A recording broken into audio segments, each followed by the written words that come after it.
Hello and welcome back to Kitchen Tips with Spread Some Magic. I got a couple. We're going to do quinoa and yeast for sure, and then we'll see if we have time for any more. But do the colors of quinoa taste different, and do they need to be used differently? White and red quinoa are interchangeable. I've actually seen them mixed, I think, in a box. But black quinoa should be used more carefully. White quinoa is the most commonly found variety of these tiny seeds native to South America, but red and black varieties are increasingly available. To see whether color made a difference, we prepared quinoa pilaf using all three types.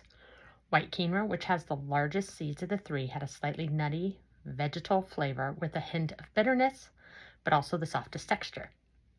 The medium-sized red seeds offered a heartier, nuttier crunch. Black quinoa seeds, the smallest of the three, have the thickest seed coat. They were notably crunchy in our recipe and retained their shape the most during cooking, but many tasters disliked their slightly sandy texture. I like that. Based on these results, you should feel free to use white and red interchangeably, but you're better off reserving black for recipes specifically tailored to its distinctive texture and flavor. Next, yeast. Can I use active dry yeast and instant yeast interchangeably? I'm going to say, before I read it, I'm going to guess yes, but there's like an extra rise time. Active dry yeast and instant yeast may be similar in appearance and origin, but substituting one for the other will yield vastly different results.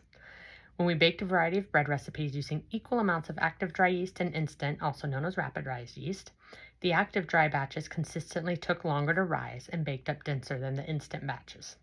These two forms of yeast have different degrees of potency owing to differences in processing. Active dry yeast is dried at higher temperatures, which kills more of the exterior yeast cells. So this yeast requires an initial activation in warm water. That tracks. Whereas instant yeast is dried at a more gentle temperature, so it can be added directly to the dry ingredients in the recipes. Yes. I have made bread successfully, not activating the active dry yeast first in water, but it is like a 18 to 24 hour rise time for the bread. So it just takes more time if you don't use instant. If you have only active dry yeast on hand and a recipe calls for instant, there is an easy fix. Look at that.